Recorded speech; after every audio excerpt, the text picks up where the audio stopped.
Bigla umakyat ang dugo ni Axos sa ulo sa galit na makitang pagbagsak ni Sandara sa lupa.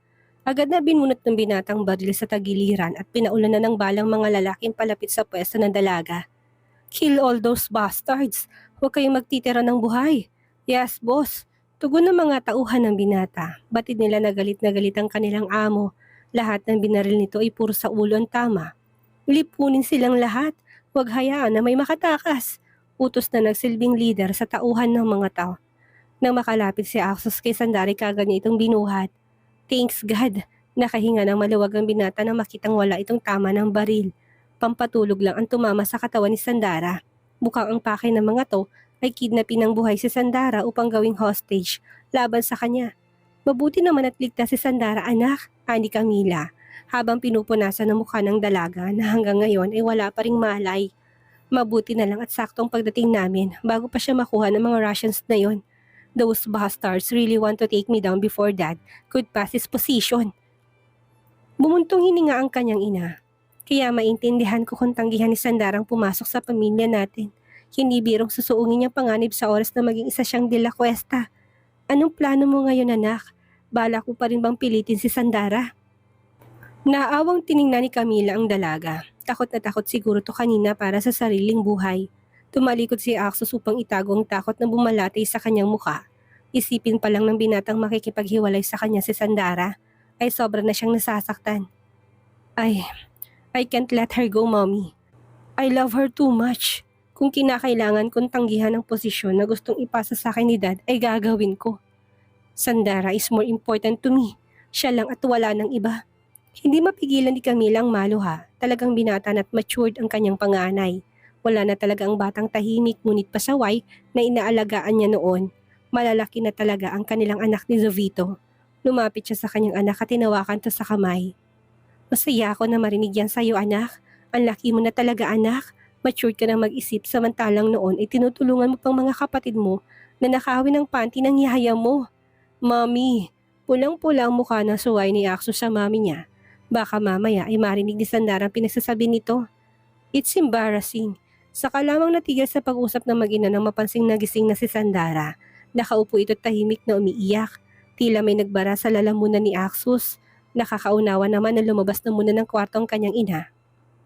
Tumalikod ang binata upang iwasan ng tingin ang mga luhaang buka ng dalaga. I'm sorry kung binalik kita dito, Sandara. I know you don't want to come back here. But tumikim siya. But I can't let you go. Sinabi ko naman sa'yo, hindi ba? Hindi kita kayang mawala. Mahal na mahal kita. Handa akong bitawan ng lahat para sa'yo, Sandara. Ganyan kita kamahal. Axos, sorry. Sorry talaga. Impit na iyak ni Sandara. Sorry dahil hindi na kaya ni Sandara na makasama siya. Daig pa ni Axos ang binaril sa sakit. Shit, ang sakit palang marinig na ito sa taong mahal mo. Lumapit si Axos sa tinawakan ng kamay ni Sandara. Sandara naman, please stay with me. Kaya kong bitawan ng lahat para sa'yo kung yan ang gusto mo. Iiwan kong lahat para magbagong buhay kasama ka. Just let me be with you. Niluhod niya ang tuhod habang hinalikan ng kamay ni Sandara. Lalong naluha ang dalaga. Garagal ang boses ni Axos at naman niya ang panginginig ng kamay nito. Alam niya natatakot to na marinig ang isasagot niya.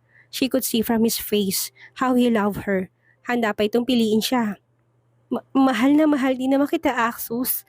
Pinipili din naman kita kaysa sa lahat.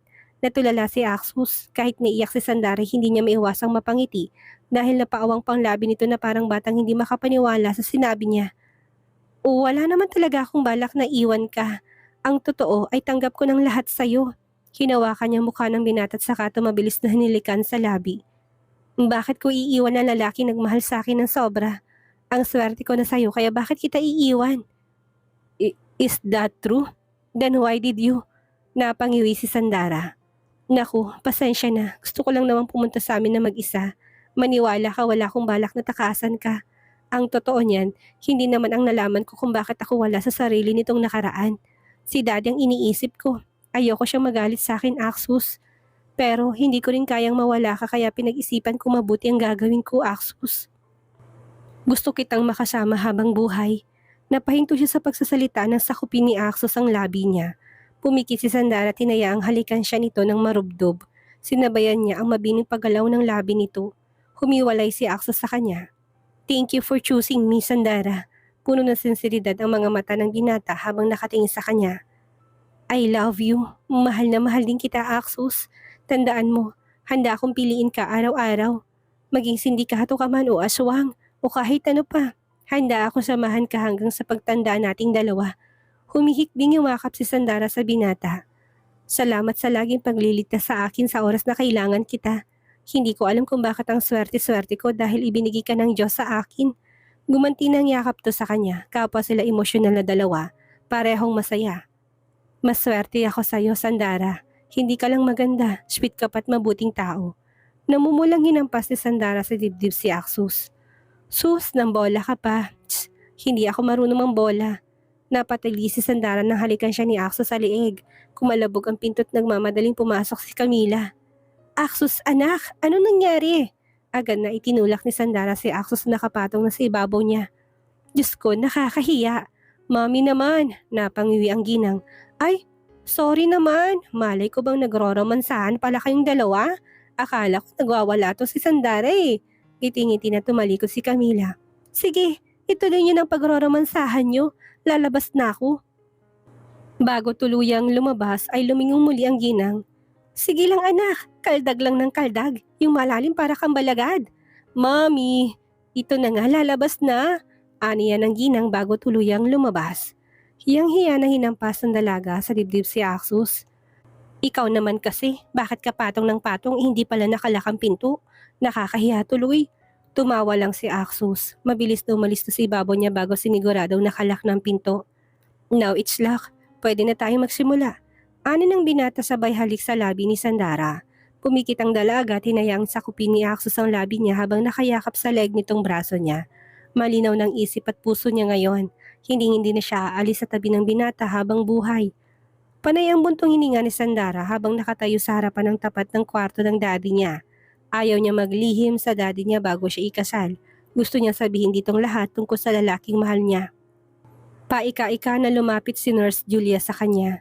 Kayo pala Ma'am Sandara, tamang-tama kanina ka pa hinihintay ng daddy mo. Pumasok ka na sa loob. Natigilan to na mapansin na namumutla ang dalaga. Ayos ka lang Ma'am Sandara? Humawak si Sandara sa pisngi. Opo, ayos lang ako. Sige, papasok na po ako sa loob. Bago pumasok ay nilingon na muna niya si Axus na nasa tabi niya. Axus, ako na munang kakausap kay daddy ha. Hintayin mo na muna ako dito. Kahit kinakabahan ay ngumiti siya ng pilit kay Axus. Kailangan niyang hindi magpakita ng takot sa nobyo. Kaya niya to. Nang makapasok si Sandara ay nakita niyang nakatingin sa labas ng bintana ang daddy niya. Nasa mansyon na ulit ang kanyang ama. Gusto sana niya na makasama to sa villa kasama si Axus pero pinili ng daddy niya na manatili dito.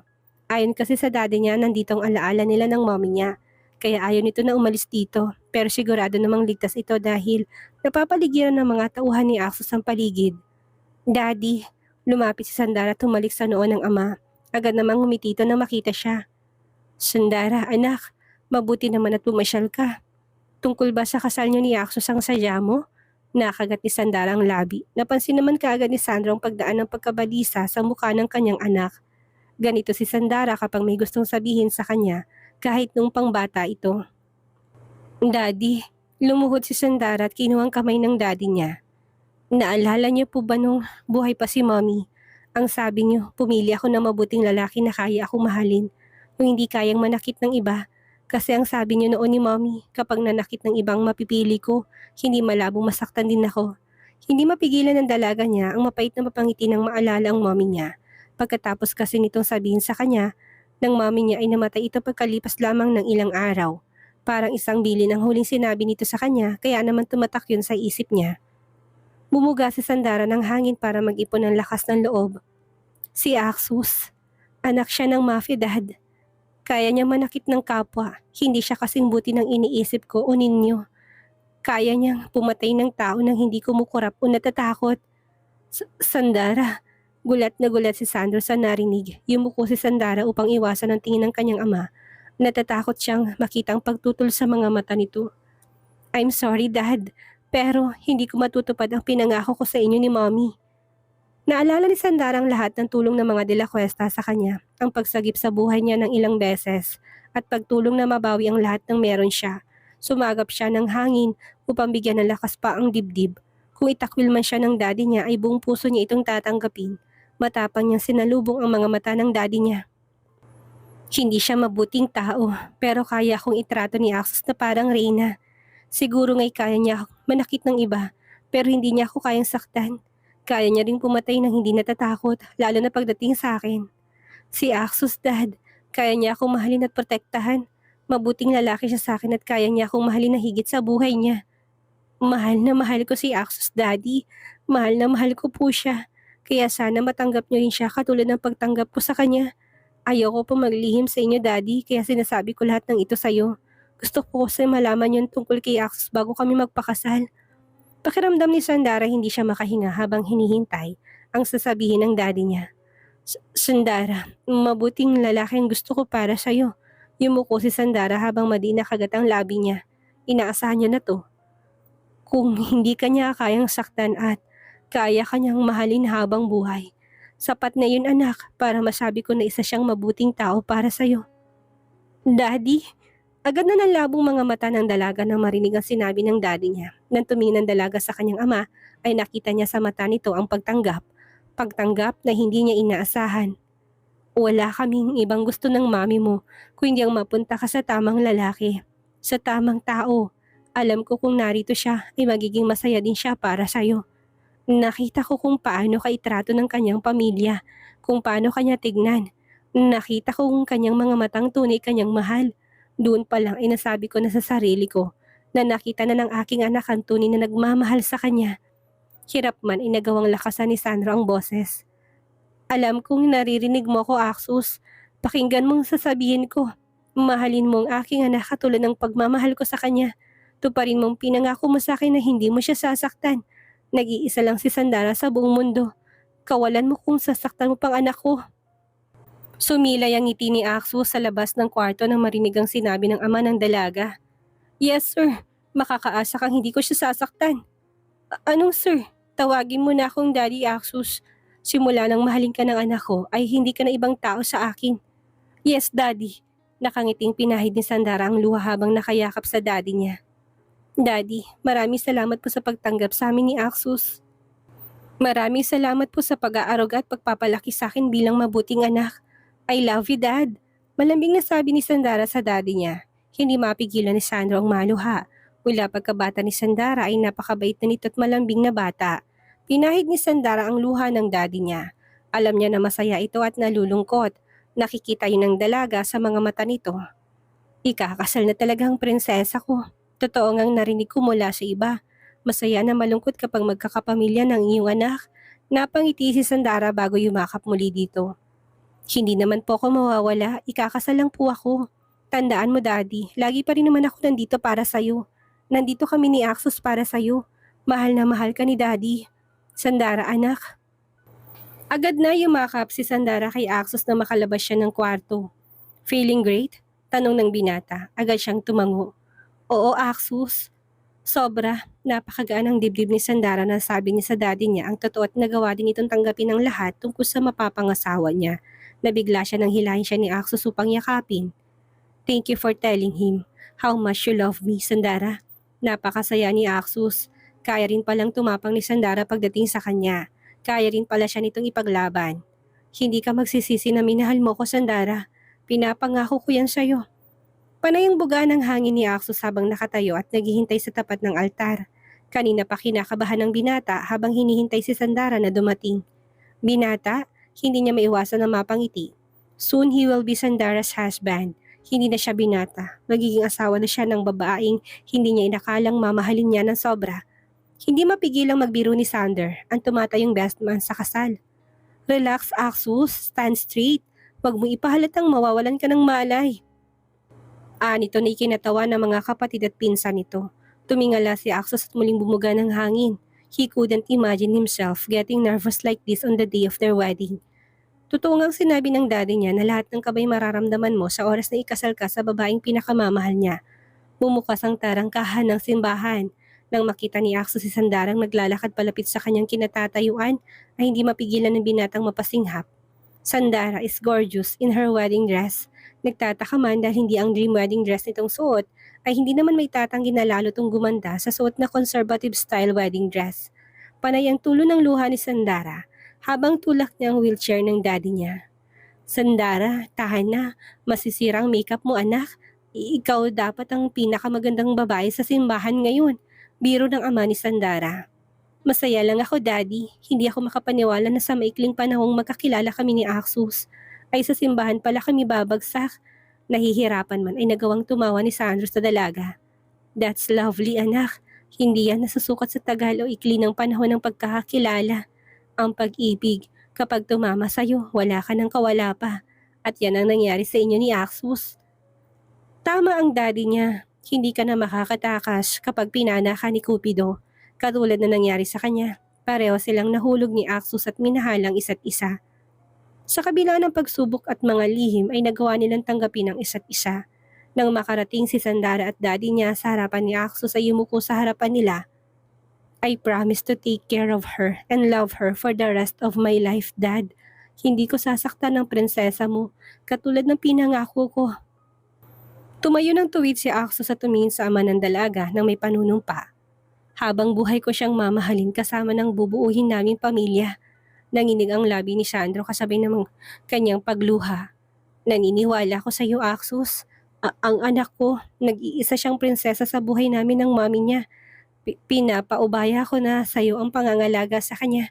Maging masaya kayo, Axus. Mahalin niyo ng tapat ang isa't isa. Hindi mapigilan ni Camila ang maluha habang nakikinig. Maging sina Emma at Clara na malapit ay naiiyak din. Nang kunin ni Axus ang kamay ni Sandara ay pareho sila nagkatitigan na may kakaibang kislap sa mga mata.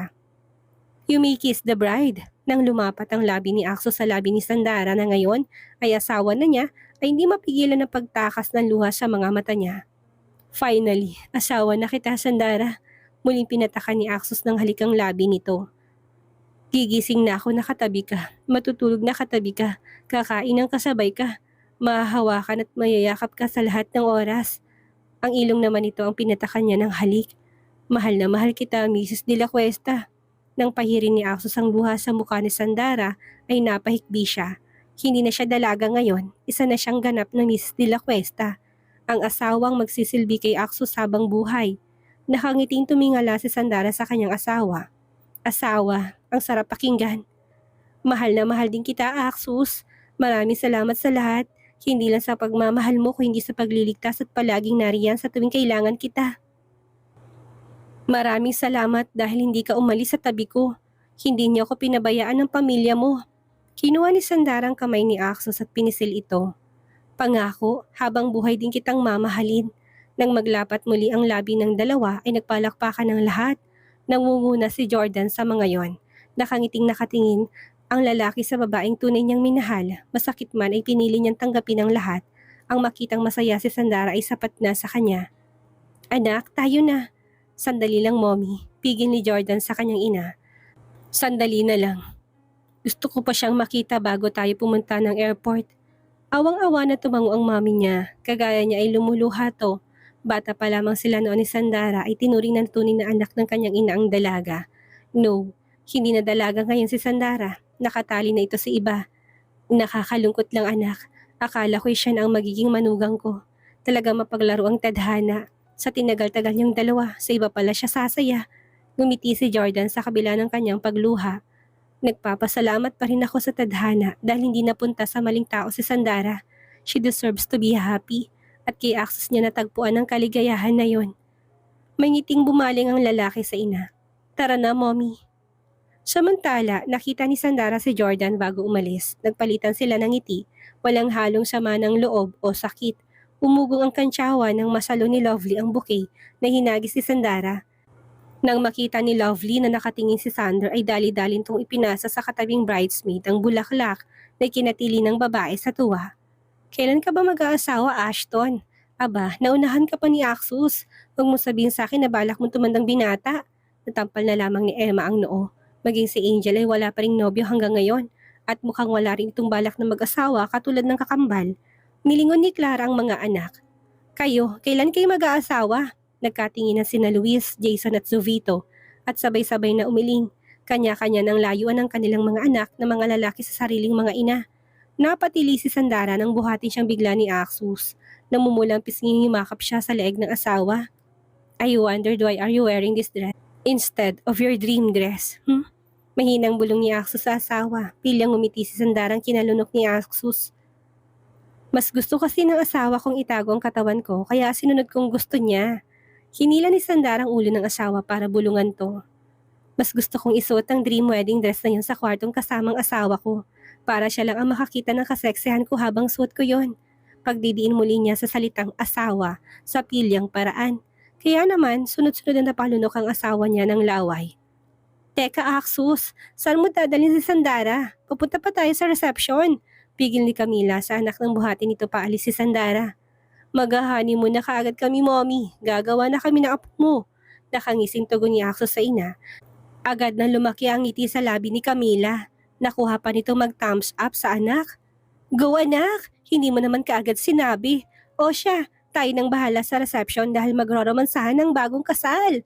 Hiyang-hiya na sinubsob ni Sandara ang mukha sa dibdib ng asawa. Napakasaya nilang dalawa. Simula pa lang ito ng kanilang pagsasama ni Axus. Marami pa silang pagdadaanan pero sigurado sila sa isang bagay. Hindi sila mapaghihiwalay ng kahit na anong pagsubok. Takot na takot ang mga tao. Walang naglalakas loob na gumalaw sa takot na maputukan silang lahat ng bala sa katawan. Dalian niyo. Kailangan nating mahanap kaagad ang pinapahanap ni boss. Kung hindi patay tayong lahat. Malakas na utos na lalaki sa mga kasama. Agad namang nagsikilos ang mga kasama nito. Maawa kayo. Huwag niyo kami sasaktan. Nanginginig na pakiusap ng may edad na tendero sa lalaking armado. Napasinghap ang lahat sa takot nang biglang dumating si Axus. Napadilim ang mukha nito habang nililibot ang mga mata sa paligid. Naghatid ng takot sa mga taong naroon ang madilim na aura ng lalaki sa lahat. Kaya ang lahat ng mga tendera at tendero sa palengke nag-iwas ang tingin sa takot na mapahamak sa kamay na lalaki na bagong dating. Nahanap niyo na bang pinapahanap ko? Nang umiling ang lahat ng kanyang tauhan ay dumilim ang mukha ni Axus. Shit! Ano pang hinihintay niyo? Maghanap na kayong isda na dalawa ang ulo. Kapag umiyak ang asawa ko, pasasabugin kong ulo niyong lahat. Banta ni Axus bago mainit ang ulo na umalis. Opo, boss. Sagot ng lahat na nanginginig sa takot. Nang makaalis ang amoy ng lalambot ang tuhod na bumaling ang tauhan ni Axus na siyang tumatayong leader sa matandang tendero.